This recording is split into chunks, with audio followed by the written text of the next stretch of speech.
I think Jerusalem is one of the most complicated areas in the world. So my challenge to you is, can you explain the geopolitical things that are going on here in Jerusalem in a very simple way? There's nothing simple about Jerusalem, and I'll try very hard. We have a group of wonderful people here, leaders of the Christian world that are visiting Jerusalem. And our organization, Keep Jerusalem, is going to give them a very unique tour to try and understand the geopolitics of Jerusalem. You can imagine it like a building with 5 stories. The bottom story is geography, just understanding the borders of Jerusalem. What are the municipal borders of Jerusalem? Where's east, where's west, north and south? And what was before 1967, what was after 1967? This is the very basic. Then our next floor is demography, demographics, population details. For example, how many Jews live in Jerusalem? How many Arabs live in Jerusalem? How many Christians live in Jerusalem? And where do they live? A very, very important part of understanding Jerusalem. Then we go to the third level. The third level is understanding legal rights. Many people in Europe accuse Israel of building illegally in East Jerusalem, or that we are illegally occupying Palestinian lands. Who does Jerusalem really belong to under international law? We who are believing people, we know that God gave us this land. In the Bible, it's the most important legal book and historic and book of faith. But under international law, who does Jerusalem belong to? And our fourth story is security. What are the security challenges, the security threats that are facing Jerusalem, and how do we deal with them, and where are they coming from? So those 4 stories that we build up one by one will bring us to the penthouse. The penthouse is understanding the strategic challenges that are facing Jerusalem. In other words, what do we do with the future of Jerusalem? Where do we go? And in order to try and understand what the options are for the future of Jerusalem, should we keep Jerusalem united? Should it be divided? What brings peace? In order to understand those very difficult questions, we have to build our building, and that's what we're going to do today. So it's difficult in a TV interview to give all the answers, because showing it with your eyes and seeing it in 3 dimensions helps one understand it much, much more. But I'll try and sum up some of the issues. First of all, we say that Jerusalem is a united city today. In 1967, in the 6-Day War, Israel was attacked by Jordan, and thank God we defeated Jordan. In fact, one of the major battles in the 6-Day War took place over here in Ammunition Hill, where we fought the Jordanians in the first night of the war. We lost 26 soldiers here, but we defeated the Jordanians, and then from there we went to Mount Scopus and the Mount of Olives, and soon after conquering that, we finally entered the Old City and liberated the Old City after 19 years of Jordanian occupation. So that was the unification of Jerusalem. Western Jerusalem was then unified with the eastern part of the city that was occupied by the Jordanians for 19 years. And then the Israeli government expanded the borders of Jerusalem to the borders that exist today, which the size of eastern Jerusalem went up from 7 square kilometers to 70 square kilometers. It's a much, much larger area than existed before. So that's what we call United Jerusalem. And when we look at the population statistics, we're going to go to the second floor now, demographics. Today the situation is that there are about 890,000 people living all over Jerusalem, of which there are about 25,000 Christians. And the rest are about 300,000 Arabs, who mostly live in the eastern part of the city, and in about 550,000 Jews who live in Jerusalem. Half of them live on the eastern side of the city, and half of them in the western side of the city. Bit complicated demographics, but there's one important point that we try help people understand in this trip. And that is, when we look at all the population of Jerusalem today, 40% of the city are Arabs. And that is a demographic which to many of us is a bit worrying, because the number of Arab residents is going up and the number of Jewish residents is going down.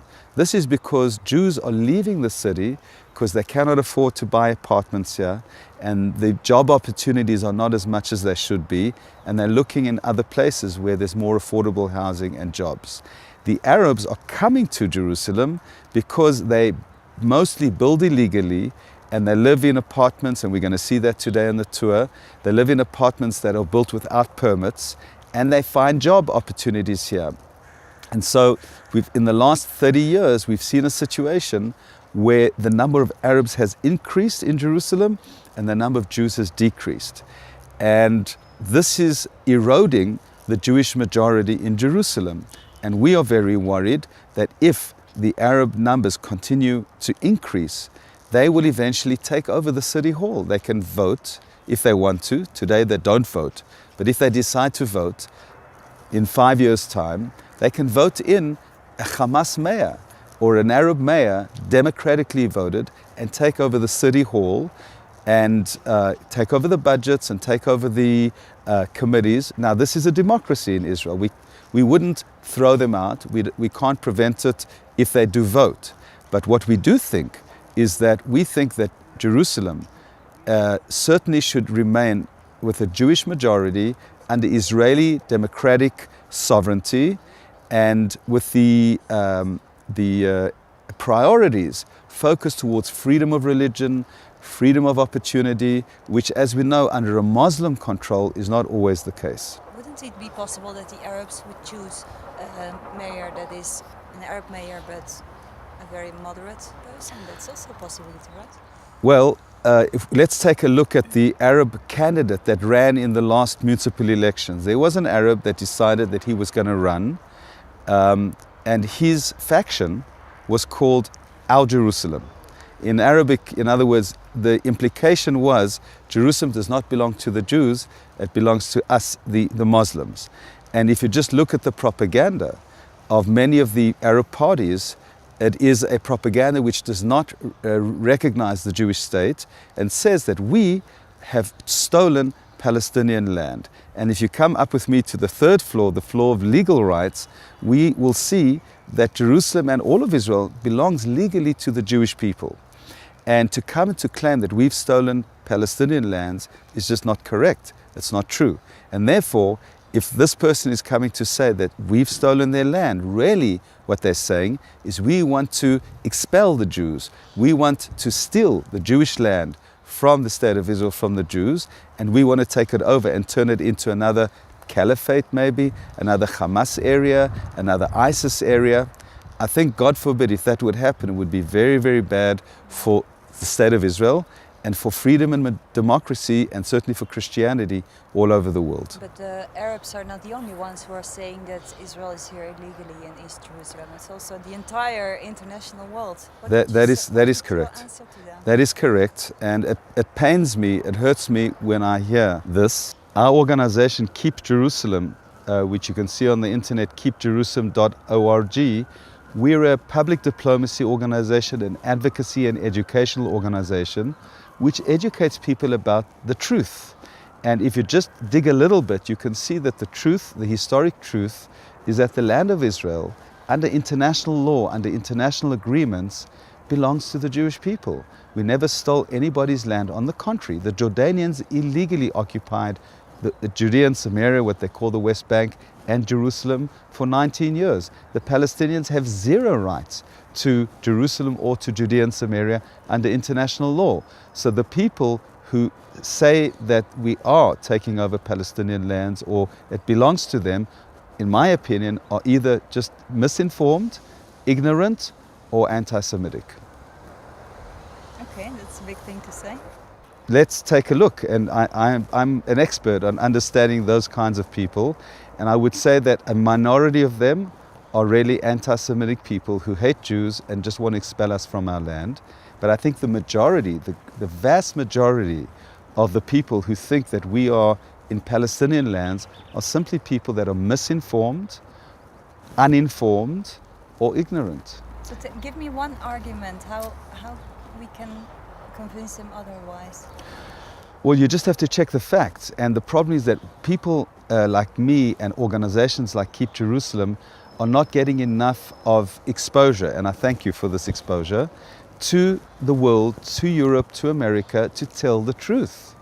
And the truth is the following. In 1922, the League of Nations issued the mandate for Palestine, which was an international document that was unanimously approved by all the nations in the League of Nations that said the land of Israel, and certainly everything from the Jordan westwards, including Judea and Samaria, West Bank, including Eastern Jerusalem, including all the rest of Israel, that land belongs to the Jewish people.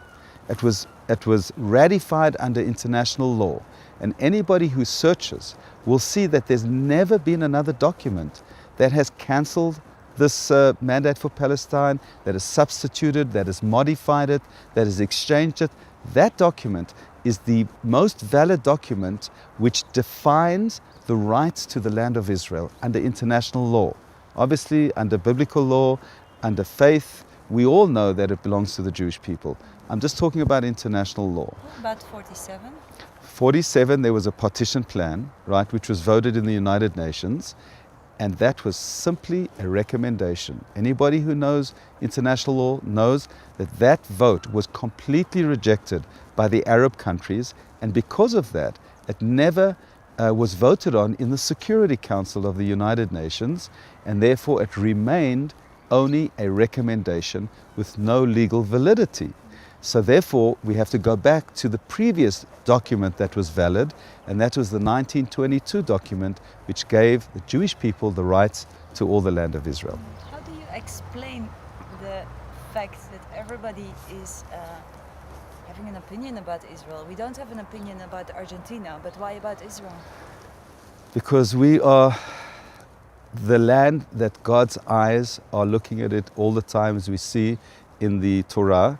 It says that the land of Israel is God's land, and God is looking at this land all the time.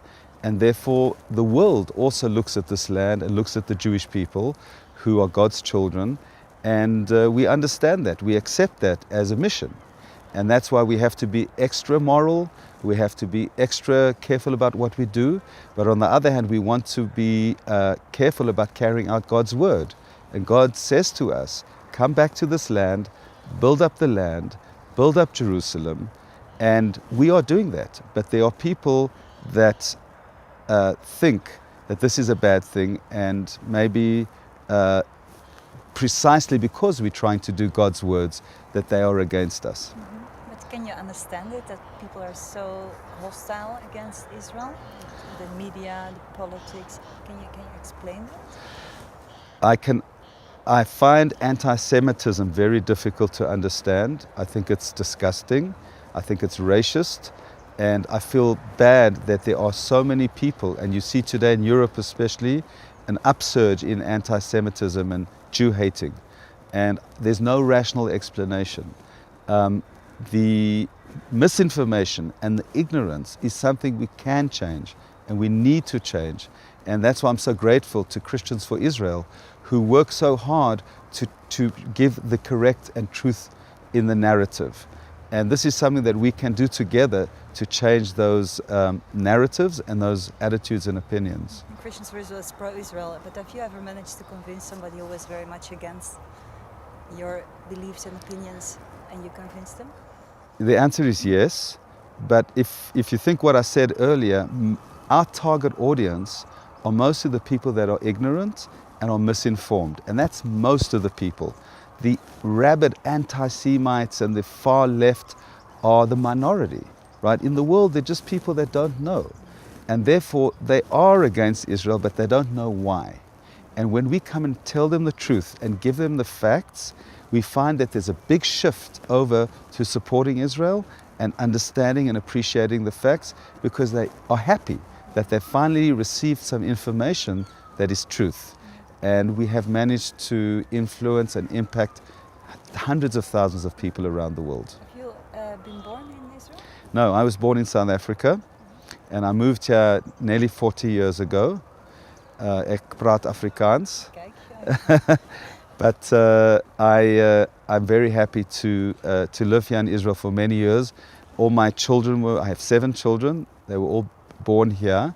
My wife is also originally from South Africa, but today I'm an Israeli. Where do you live?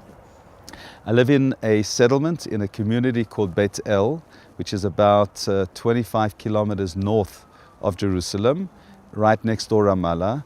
And I live in a place where Jacob had his dream, as mentioned in the book of Genesis. When he was going out of Israel, he lay down on the rock and dreamed about a ladder and angels going up and down the ladder, a very important dream in the Bible. And that took place in Beit El. So it's a wonderful, holy place that we live in. Your family was recently in the world news. Can you share with me what it was about? I have two married children, a twin boy and girl, and my daughter, who is married to a wonderful guy. My daughter's name is Shira, and she's married to Amichai. They got married just about a year ago, and Shira was 7 months pregnant. They live also in Samaria, in Elon Moreh, and on the 8th night of Hanukkah, they were trying to get a bus or a hitchhike back home. They were standing outside the community of Ofra, and vile terrorists who were driving in a white car drove by, opened the window and opened up fire with an automatic rifle on the people standing at the bus stop. One of them was my 7-month pregnant daughter Shira. She was shot and critically injured. Her husband Amichai was also shot with 3 bullets in her leg. Thank God the paramedics managed to save her life and slow down the bleeding and get her to hospital in Jerusalem. There she was operated on. She was in a critical situation. She lost 5 liters of blood. They had to extract her baby in a C-section because of her life was in danger. The baby unfortunately died after 3 days.